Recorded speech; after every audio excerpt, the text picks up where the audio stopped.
Coucou tout le monde, j'espère que vous allez bien. Je vous retrouve aujourd'hui pour une vidéo focus, une vidéo dans laquelle j'aimerais vous parler d'un livre en particulier.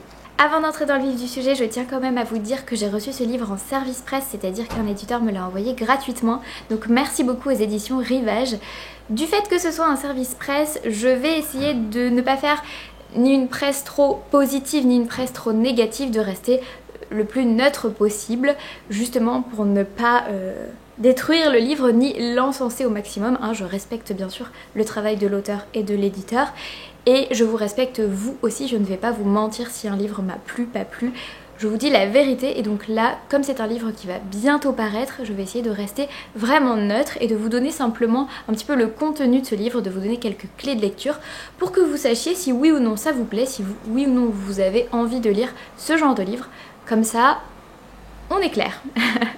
Le livre dont je voudrais vous parler aujourd'hui s'appelle Plasma. Il est écrit par Céline Minard et il paraîtra en librairie le 18 août, soit normalement 3 jours après la parution de cette vidéo. Si j'arrive à la publier dans les temps, ce qui est pas trop sûr, mais normalement ça va.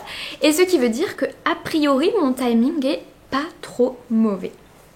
Pour ma part, c'était la première fois que je lisais un livre de Céline Minard et donc j'étais ravie de la découvrir enfin, mais vous la connaissez peut-être à travers des romans comme So Long Louise, Faillir être flinguée ou encore Bacchante. Céline Minard nous plonge ici dans un univers renversant où les espèces et les genres s'enchevêtrent, le réel et le virtuel communiquent par des fils ténus et invisibles. Qu'elle décrive les mesures sensorielles effectuées sur des acrobates dans un monde post-humain, la conservation de la mémoire de la Terre après son extinction, la chute d'un parallélépipède d'aluminium tombé des étoiles et du futur à travers un couloir du temps, ou bien encore la création accidentelle d'un monstre génétique dans une écurie de chevaux sibérienne, l'auteur dessine le tableau d'une fascinante cosmovision dont les recombinaisons infinies forment un jeu permanent de métamorphose. Fidèle à sa poétique des frontières, elle invente, ce faisant, un genre littéraire, forme éclatée et renouvelée du livre-monde. Vous l'avez entendu, c'est tout un programme. Et comment un livre de 160 pages peut contenir autant de choses? Eh bien, c'est parce que c'est un recueil de nouvelles. Dans ce recueil, vous allez donc trouver 10 nouvelles de science-fiction. Et si vous voulez mon avis, chacune des nouvelles est un univers tellement complet, tellement riche qu'il pourrait être à lui seul l'objet d'un roman. Nous avons donc un livre qui fait à peu près 160 pages et vous avez un potentiel infini de mondes, d'univers de science-fiction qui s'ouvre à vous, qui est juste incroyable. Pour la petite anecdote, puisque j'avais prévu de vous parler de ce livre sans forcément trop donner mon point de vue, sans être ni trop positive ni trop négative, on va dire, je me suis dit mais comment je vais pouvoir leur en parler, quel angle d'attaque je vais adopter, et c'était pas évident. Jusqu'au moment où, en arrivant vers la fin du livre, je me suis dit mais en fait, il faut que j'essaye peut-être de l'étudier, entre guillemets. Pas simplement de le lire pour vous dire ça parle de ça, d'autant plus que c'est un recueil de nouvelles, donc c'est très compliqué de vous parler de ces nouvelles, puisque si je vous raconte une nouvelle, vous allez être complètement spoilé, etc. Bref, je me disais comment je vais faire. Et je l'ai en quelque sorte décortiqué, étudié. J'ai essayé de le lire comme si je lisais un classique, de le lire comme si j'allais vous donner un petit peu des indices, des choses qui m'avaient marqué, peut-être même des clés d'analyse de cet ouvrage, et peut-être que c'est un ouvrage qui sera étudié comme un classique dans quelques années, parce qu'il est vraiment très très riche, et du coup, j'ai quelques idées.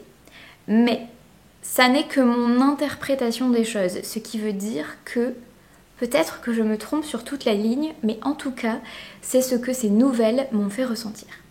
Je me suis donc retrouvée dans le bus à prendre des notes sur l'ouvrage de Céline Minard. Oui, j'ai écrit quelques petits trucs et prendre des notes sur cet ouvrage. Pourquoi? Parce que effectivement, il est assez dense, assez riche. Les univers sont très différents, très marqués. Mais il y a quand même certaines dominantes qui ressortent, et parmi elles, le côté scientifique. Bien sûr, on parle de science-fiction, donc forcément, il y a une dimension scientifique, mais pour moi, c'est quasiment l'écriture de Céline Minard qui a quelque chose de scientifique. Pourquoi? Et excusez-moi, mais je lis mes notes parce que c'est tellement particulier. Pour moi, Céline Minard a une espèce de poétique de la précision. Je me suis notée une poétique du détail, du zoom, une écriture au microscope. Et je pense que parler de science et de microscope, ça n'est pas non plus complètement anodin. Et son écriture est faite d'énormément de descriptions avec une rigueur telle qu'elle serait digne d'une méthode scientifique. Et ce qui m'a marqué, c'est que par rapport à cette poétique de la précision et du détail, par rapport à ce côté infiniment petit, infiniment précis, on a, par opposition, un espèce de point de vue grand angle, infiniment grand, quelque chose de vraiment très très éloigné avec beaucoup de recul, qui est un recul à la fois géographique, puisque parfois on part carrément dans d'autres mondes planétaires, dans l'espace, etc. Et parfois simplement temporel, puisqu'on est dans un après et qui est extrêmement loin. Donc on a à la fois cet effet zoom, cet effet précision, cet effet de détail, qui est dans la description et dans les univers extrêmement précis que Céline Minard nous propose, et en même temps ce point de vue et ce recul qui sont de l'ordre de l'infiniment grand, et j'ai trouvé ces deux visions super intéressantes.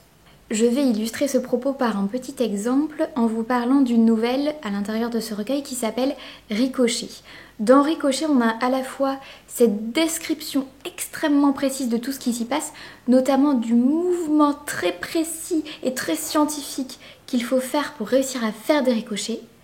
Et par opposition à ça, on a la description d'un monde complètement ouvert qui s'appelle Ostia et qui est en éternelle expansion dans l'espace. Infiniment petit et infiniment grand. Pour terminer cette petite analyse tout à fait personnelle, laissez-moi vous lire un petit truc que j'ai écrit à ce sujet à 7h du matin dans le bus par rapport à cet effet d'infiniment grand et d'infiniment petit. Le point de vue d'un futur parfois lointain dans le temps et géographiquement permet d'avoir le recul nécessaire pour observer notre monde en se détachant de nos normes sociales, de nos mœurs, de nos connaissances, et par là même, on découvre un champ infini des possibles. Voilà, j'étais très très inspirée ce matin-là dans le bus, mais c'est vraiment l'effet que ça m'a fait, donc vous avez une petite idée de ce que va pouvoir vous offrir le recueil de nouvelles de Céline Minard. À mon avis, c'est typiquement le type de lecture qui peut plaire à la fois à des littéraires et à des scientifiques, tout simplement parce que ça rassemble très bien les deux avec ce côté de science-fiction. On a vraiment une poétique de la précision, énormément de détails, de descriptions qui plairont aux littéraires, et un vocabulaire particulièrement scientifique qui plaira du coup aux chercheurs, qui plaira aux physiciens, qui plaira aux biologistes. Donc n'hésitez pas à tenter l'expérience.